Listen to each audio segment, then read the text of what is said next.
This is শ্রেয়ারাজ অফিসিয়ালে তোমাদের সবাইকে আরও একবার ওয়েলকাম। কেমন আছো তোমরা সবাই? আশা করি খুব ভালো আছো, আমরাও খুব ভালো আছি। এদিকে দেখতে পাচ্ছ আমাদের রান্না পুজোতে ঠাম্মি মা আনাজ কাটছে, কারণ অনেক কিছু ভাজাভুজি হয় তো অনেক কিছু রান্না বান্না করতে হয়, সেই জন্য এদিকে আমি আনাজগুলো কাটার পরে ধুয়ে নিচ্ছিলাম। আর এদিকে বোনরাও কাজ করছিল, ওরাও বসেছিল না। এইদিকে মা দেখো রান্না বসিয়ে দিয়েছে, আমিও একটু হেল্প করব মাকে। কড়াতে তেল গরম হচ্ছে ওই দিক দিয়ে হাওয়া আসছিল বলে, মানে সরিষার তেল দিয়েছিল তো ঝাঁঝ আসছিল, আমি সেই জন্য বললাম মা গ্যাসটা একটু ঘুরিয়ে নিয়ে বসা। মার জন্য একটু ঘুরিয়ে নিয়ে বসলো। তারপর মা মাছ ভাজতে বসে পড়েছে। এই হচ্ছে ব্লগ, মানে রান্না পুজোটা আমাদের হচ্ছে বিশ্বকর্মা পুজোর আগের দিনকে আমাদের রান্না হয়, বিশ্বকর্মা পুজোর দিনকে আমাদের রান্না হয়। যেহেতু একটু প্রবলেমের জন্য ভিডিওটা দেরি করে পোস্ট করা হচ্ছে। যাই হোক, তোমরা ভিডিওটা দেখতে থাকো, আমার সাথে থাকো।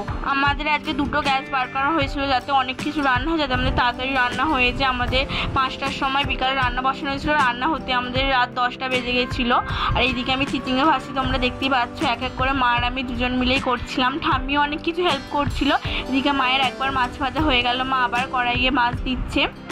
আমি প্রথমে মাছ ভাজতে বসেছিলাম, কারণ আমি কড়াতে মাছটা ভালো করে দিতে পারছিলাম না, তেল ছিটকে আসছিলো, সেই জন্য মাই ভাজছে।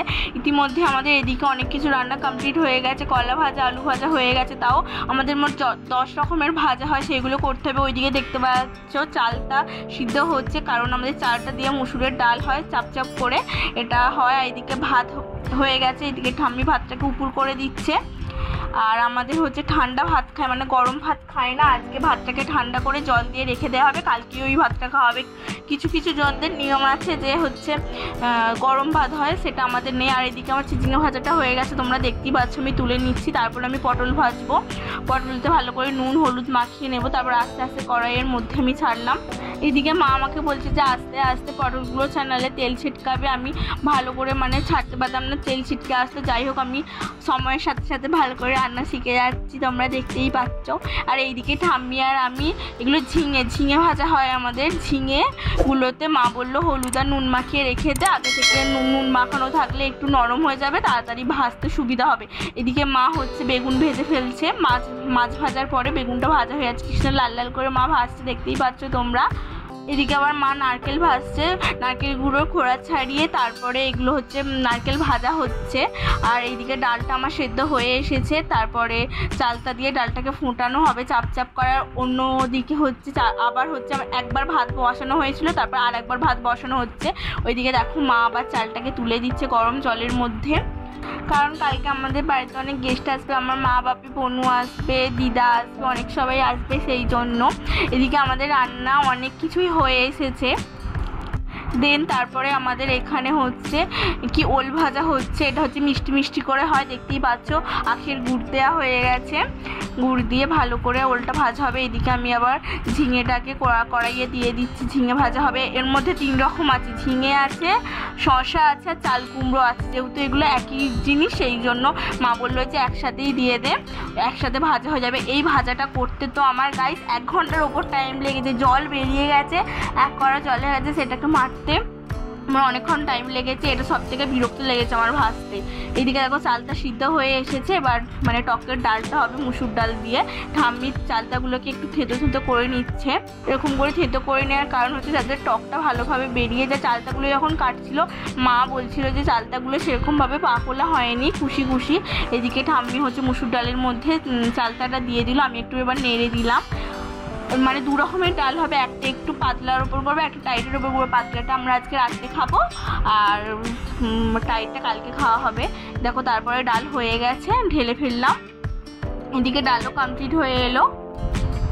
দেন তারপরে আমাদের মাছের ঝাল হবে। এইদিকে মা মশলাটাকে কষে, যেহেতু রান্না পুজো আদা রসুন দিতে নেই, সেহেতু লঙ্কা গুঁড়ো হলুদ গুঁড়ো আর জিরে গুঁড়ো দিয়ে হচ্ছে। সেই জন্য তোমরা দেখলে মশলাটা একটু মানে কালো কালার হয়ে গেছে।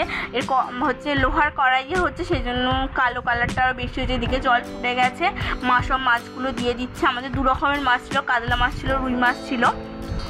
মাছের ঝালটা ততক্ষণ হবে যতক্ষণ না জলটা ভালো করে ফুটে কমে যায়, মাছের ভেতর ঢুকে যায়। এদিকে একটা স্পেশাল রান্না হচ্ছে, আমার কাছে স্পেশাল, কারণ আমি কোনো রান্না পুজোতে বিয়ের আগেই মানে এই খাবারটা খাইনি, আর এই ফার্স্ট টাইম এটা আমার শ্বশুরবাড়িতে রান্না পুজো। যাই হোক, এই রান্নাটা হচ্ছে সবাই বলছিল খুব সুন্দর খেতে। আর প্রথমে কি হচ্ছে কালো সর্ষে দিয়ে দিল, তারপরে হচ্ছে চাল বাটা দিয়ে দিল, দুধ দিয়ে দিল, তারপর নারকেল কুড়ো আর চিনি, মানে জাস্ট অসাম খেতে হয় এই খাবারটা। যাদের যাদের রান্না পুজোতে এই খাবারটা আছে তোমরা অবশ্যই কমেন্ট করে জানিও। এটা পায়েস না, এটা বেশি মানে নারকেলের ভাগটাই দেওয়া থাকবে আর অল্প পরিমাণে চালের বাটা দেওয়া থাকবে। আর এইদিকে তোমাদেরকে যে বলছিলাম ঝিঙে ভাজাটা 1 ঘন্টার উপর টাইম লেগেছে, সেটা হয়ে গেছে, আমি নামিয়ে নিলাম, তোমরা দেখছো। আর এইদিকে ডালটা সিদ্ধ হচ্ছে, এটা হচ্ছে পাতলা ডালটা আগে হয়ে গেছে, তারপর এটা চাপ ডালটা হচ্ছে। ভালো করে আমি একটা পাথরের বাটিতে রেখে দিলাম। আর এদিকে তেঁতুল সিদ্ধ হচ্ছে। আমাদের হচ্ছে নিয়ম আছে যে কাঁচা তেঁতুল দিয়ে আমাদের টক করতে হয়, মাছের টক করতে হয়, তো সেহেতু মানে কাঁচা তেঁতুলটাকে সিদ্ধ করে তার গ্রেভিটাকে বের করে নিল। ওইদিকে এবার হবে। আর এইদিকে হচ্ছে আমাদের নারকেল ছাই হবে, সেই জন্য মা গুড় দিয়ে দিল, তারপর নারকেল গুঁড়োগুলো দিয়ে দিল মা, তারপরে নেড়ে ভালো করে ছাইয়ের মতো করে দেবে। আমাদের নারকেলের 3টে রেসিপি হয়, একটা নারকেল ছাই হয়, আর তোমাদেরকে বললাম যেটা স্পেশাল ওই পায়েসের মতো ওটা একটা হয়, আর নারকেল ছোটো ছোটো করে কেটে ভাজা হয়। আর এইদিকে রাত্রে খাবার জন্য মা বললো যে ওখান থেকে কিছু কিছু করে তুলে রেখে দে, ওইগুলো আমরা আজকে রাত্রে খাবো, সেই জন্য আমি ওখান থেকে কিছু কিছু করে তুলে রেখে দিচ্ছিলাম। আর সেখান মানে এক জায়গা থেকে নিতে নেই, কারণ সেগুলো ঠাকুরের জন্য রাখা হয়ে যাবে, সেখান থেকে হাত দিতে নেই। কালকে আমাদের পুজো হবার পর ওইগুলোতে হাত দেবো, আমি ওই জন্য ভাগ করে রেখে দিলাম, এগুলো রাত্রে খাওয়া হবে বলে। এটা 1 2 3 4 5 6 7 8 9 10, এখানে 3 রকম ভাজা আছে, ঠিক আছে। লাস্ট তখন রাত 10টা বাজে, আমাদের সব কিছু রান্না প্রায় কমপ্লিট, প্রায় কি সব কিছুই হয়ে এসেছে, শুধু এই টকটা বাকি আছে। দেখো তেল দিয়ে কালো সর্ষে ফোড়ন দিয়ে, তারপরে জল ওই মানে টক জলটা তেঁতুলের জলটা দিয়ে হলুদ দিয়ে একটু ফুটিয়ে নেওয়া হবে, একটু চিনি দেওয়া হবে না, কারণ আমাদের টক মানে শুধু টকই হবে, চিনি দেওয়া হবে না। তারপরে মাছ মানে চিংড়ি মাছও দেওয়া হবে, কারণ চিংড়ি মাছটা মায়ের আরে অ্যালার্জি আছে বলে এমনি ভাজার রাখা আছে, না চিংড়ি মাছ দিয়ে চিংড়ি মাছ আর এই মাছগুলো রুই মাছ দিয়ে করতে হয়, শুধু জন্য রুই মাছ দিয়ে আমাদের করা হচ্ছে। আবার কাদেরও এরকম টকও হয় না, সেই হচ্ছে কুমড়ো ঢ্যাঁড়স ওই সব দিয়েও টক হয়, আমাদের এটা আছে। এইদিকে দেখো আমাদের প্রত্যেকটা রান্না কমপ্লিট হয়ে গেছে। কেমন লাগছে তোমরা জানিও সবাই কেমন আমি রান্না করেছি, আমি একা নয় মাও করেছে। আর এদিকে আমাদের রাত্রেবেলা আমরা খেতে বসে পড়েছি, দেখো সব কিছু অল্প অল্প করে নিয়ে নিয়েছি। এদিকে বন্ধুরা কলা পাতাটা মিস করছিলাম, আমরা গ্রামে থাকা সত্ত্বেও কলা পাতা পাইনি, যাই হোক সেই জন্য কাগজের থালাতেই খাচ্ছিলাম। আর এই ভিডিওটা হচ্ছে পরের দিনকে আমাদের বেলার ভিডিও। এই দেখো আমাদের বাউন ঠাকুর এসে গেছে, মনসা ঠাকুরকে মালা পরিয়ে দিচ্ছিল, তারপরে আমাদের পুজো হবে এখানে।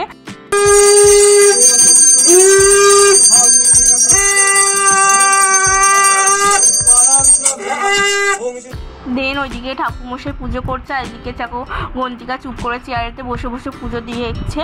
আর এইদিকে বোন কি সুন্দর শাঁখ বাজাচ্ছে, আমি এখনও শাঁখ বাজাতে পারি না, ও আমার থেকে যথেষ্ট ভালো বাজাচ্ছে। তারপরে এখানে পুজোটা হয়ে গেলে আমাদের বাইক সাইকেল পুজো হবে। আর তোমরা একটু আগেই দেখলে যে আমাদের গ্যাসের ওপরেই হচ্ছে মনসার ডাল দিয়ে আলপনা দিয়ে মা কি সুন্দর সাজিয়েছে, আমি এরকম কোনোদিনও দেখিনি, আমি উনানের মধ্যে সেই শালুকের ডাল দিয়ে সাজানো দেখেছিলাম। আর এইদিকে দেখো হচ্ছে ঠাকুরমশাই বাতাসা হরিলুট করছিল, আমরা তারপর করাচ্ছিলাম, খুব মজা লাগছিল। এদিকে আমাদের সব সাইকেল বাইক পুজো হচ্ছে। ভিডিওটা আজকে আমরা এখানেই শেষ করছি, ভিডিওটা একটু দেরি করে পোস্ট করা হয়ে গেছে। যাই হোক তোমরা যারা নতুন আছো চ্যানেলে, তারা চ্যানেলটা অবশ্যই সাবস্ক্রাইব করে দিও, লাইক কমেন্ট শেয়ার করতে ভুলো না। আর একটা নতুন ভিডিও নিয়ে খুব তাড়াতাড়ি ফিরে আসছি। আর বন্ধুরা তোমরা সকলে ভালো থেকো, সুস্থ থেকো, টাটা।